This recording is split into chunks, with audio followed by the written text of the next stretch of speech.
Sports jerseys have become more than just a uniform. The designs, colors, and numbers seen on these jerseys have become symbols of belonging, of style, of pride, and of identity. Athletes hold up and kiss their jerseys in celebration. Fans buy the jerseys of their favorite players. Corporate sponsors vie to put their logo on jerseys, and iconic designs have become intertwined with the very soul of the team. Every year, manufacturers work with teams to unveil the new jerseys they are going to be repping that year. Most of the time, these designs are a continuation of a consistent color scheme or pattern, keeping it simple. But sometimes the teams get a little more experimental. Sometimes this works, and other times it doesn't. And other times it really doesn't. In this video, we are going to be looking at some of the most baffling and just plain weird jersey design choices in sports history. Let's start in the world of American football in the NFL. Throughout the league, it's common practice for each team to have their standard colorway uniform. Think the Ravens purple or the Giants blue, as well as a white jersey to wear on the road. This means that most games will have the home team in color and the away team in white. There are a few exceptions to this, though. One of those being the Color Rush promotion that Nike and the NFL ran in the mid-2010s. Color Rush got all 32 teams to create a new monochromatic uniform to be worn during Thursday night football games. One especially notable game featuring the Color Rush uniforms was the November 2015 clash between the all-red Buffalo Bills and the all-green New York Jets. This combination of colors made it near impossible for colorblind fans to watch the game and know what was going on. Looking across all 32 Color Rush designs, some teams kept it simple, like the Eagles all black. Some went a little more bold, like the Seahawks all neon, and some teams unveiled some of the ugliest jerseys that the league has ever seen. Specifically, the Washington Commanders' Ronald McDonald-looking outfit and the Jacksonville Jaguars' all mustard really stood out as some designs that didn't work. The Jaguars' Blake Bortles even declared publicly that he thought the uniforms were ugly as hell before he even got the chance to wear them on field. Not what you want to hear from your starting quarterback. Speaking of bad yellow jerseys in American football, let's talk about the Pittsburgh Steelers alternates that they wore between 2012 and 2016. Now known as the Bumblebees, the team wore these to commemorate the 1934 Pittsburgh Steelers, which was the franchise's second year in the league. The Steelers wore these striped throwbacks for 5 seasons, which was probably 5 seasons too many, especially when the Steelers' normal uniforms are so clean. In singular photos, I don't mind these jerseys, but when you see the whole team wearing them, it's a little too much for me. Keeping the throwback and stripes themes going, the NHL's Montreal Canadiens debuted these red, white, and blue striped sweaters to commemorate the 1912 to 1913 Canadiens. These jerseys quickly became a league-wide joke, being compared to barber poles and candy canes. Because of this, the sweaters were short-lived, only being worn for 1 game before the coach pulled them, even though they were scheduled to be worn for a couple of games more. In college sports, Notre Dame and Michigan State have 2 things in common. First, the teams both have 2 of the cleanest standard colorways in the game, with the Fighting Irish navy and gold and the Spartans dark green and white. And second, both of these teams experimented with a hideous lime green color in their college basketball jerseys. The Notre Dame lime green features some camouflage details on the shoulder, which is an amusing thing to include for such a bright color. And the reception to the Michigan State lime green must have not been that bad, as the school also brought lime green to the football team in 2019, with these jerseys also featuring a big state emblazoned across the chest. Let's now jump back a century. In the early 1900s, the team that we now know as the San Francisco Giants was actually a baseball team based in New York. Historically, Major League Baseball teams have leaned into the pinstripe design, with teams like the Yankees and the Cubs using them especially well. However, the 1916 New York Giants took that pattern a step farther, rocking a purple plaid, yes, plaid, jersey during that baseball season. This design made the players look more like they were wearing pajamas than athletic wear. And this was another short-lived design. It was replaced the year after with, you guessed it, pinstripes. Speaking of, let's talk about when the Golden State Warriors introduced pinstripes onto their shorts. In 2013, the Northern California-based basketball team redesigned their alternate uniforms with this yellow shirt and these mismatched pinstriped yellow shorts. This is the kind of haphazard look that you might expect from a youth team who forgot to do their shorts on laundry day. not the look for an NBA team. This isn't even to mention that the shirts in this uniform are just that. Shirts, not the sleeveless design that every other basketball team wears. All in all, a baffling design. Speaking of baffling designs, in 1976, the Chicago White Sox redesigned their jerseys, unveiling 3 new styles.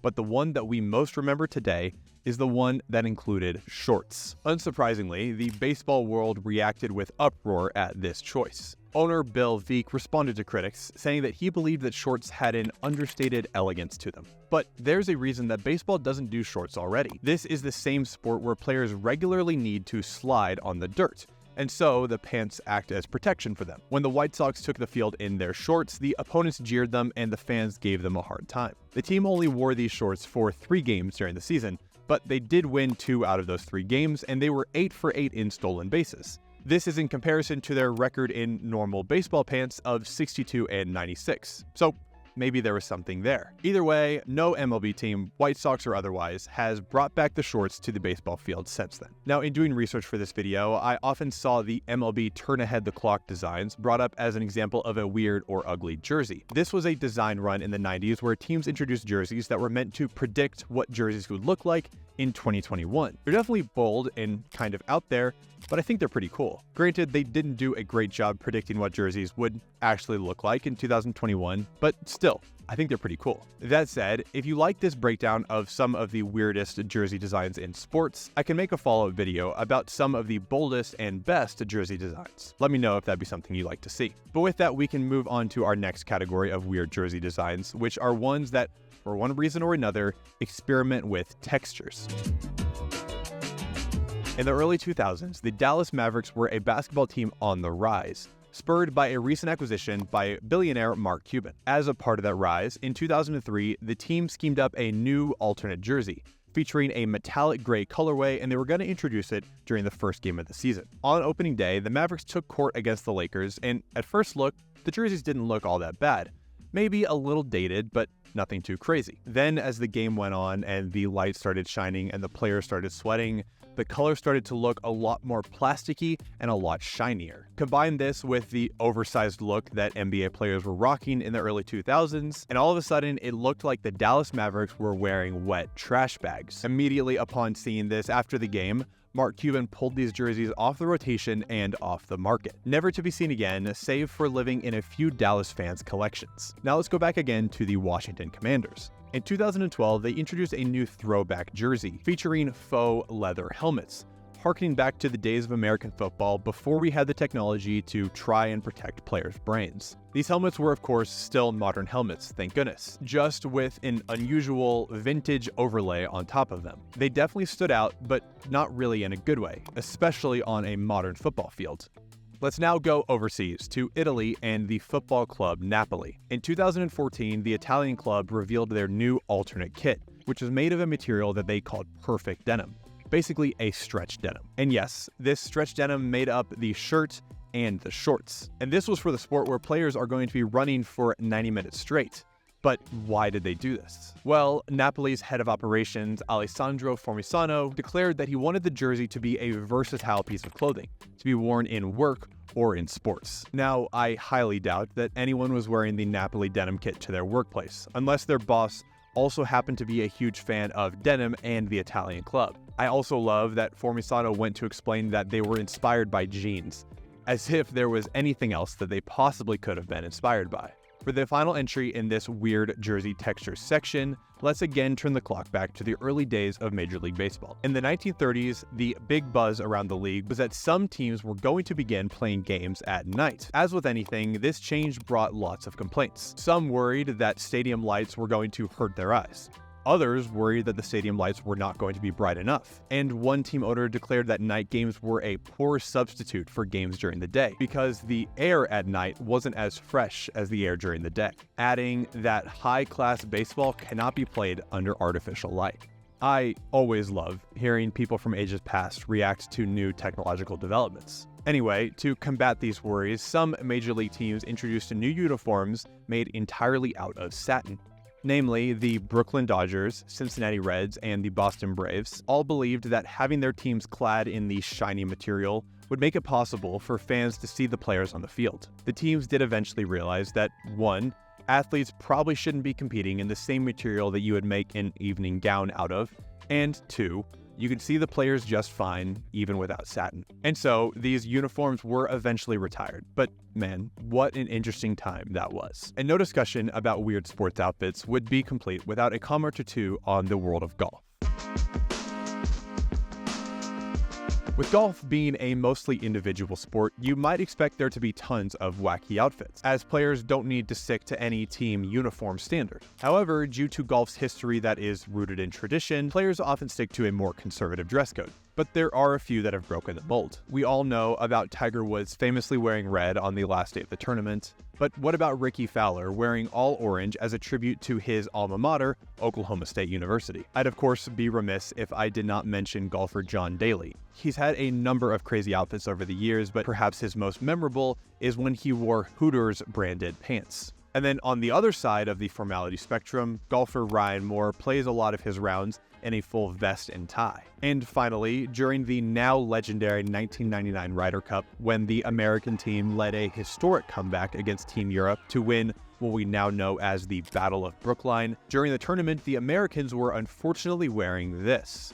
This maroon monstrosity, featuring a patchwork of black and white photos of past Ryder Cup winners, was a cool homage in theory, but in practice, it really didn't work. And so, all the pictures of this legendary day in golf history are captures of golfers wearing one of the ugliest polos to ever grace a golf green. For our last weird jersey design, we are again going to go back to Dallas in 2003. Something must have been in the Dallas air that year that was messing up jersey designers' vision. So that year, Dallas's NHL team, the Stars, wanted to create a new alternate jersey. In keeping with their Stars theme, they wanted to include a constellation front and center. For some reason, they didn't choose any constellation in specific, instead just making their own design in a shape of a bull's head. Unfortunately, or fortunately, depending on how you slice it, this design ended up looking strikingly similar to a certain female reproductive organ. This was, of course, immediately called out by fans, leading the jersey to be dubbed the Mooterus. After 2 seasons of wear, the Stars owner was happy to be done with them, saying good riddance. The funny thing is, you can't find anyone around here who will take credit for designing it. Nobody's left. Over the years, this jersey has become a bit of a cult favorite, with Dallas fans turning it into a sought-after collector's item, perhaps due to the amusing crest that emblazons the front of the sweater. In fact, that's actually one of my favorite parts of all of these weird jersey designs. As they have aged, and we don't actually have to see the teams wearing them anymore, fans have turned many of them into cherished collector's items, especially for jerseys that had a much more limited run, maybe just a couple of games. They can live on in immortality in fans' collections and closets. That way, we can never forget designs like the Steelers Bumblebees, the Napoli Denim, and the 1999 Ryder Cup Polo. We will always remember them, for better or for worse. Well, that about covers it for this video. Thank you so much for watching. I know that there are tons and tons of jersey designs and even entire sports that I didn't get to in this video. So if you enjoyed this video and would like to see more, let me know. Also, if you did enjoy it, you can subscribe right here on YouTube for more sports content and breakdowns just like this one. I'll see you guys in the next one.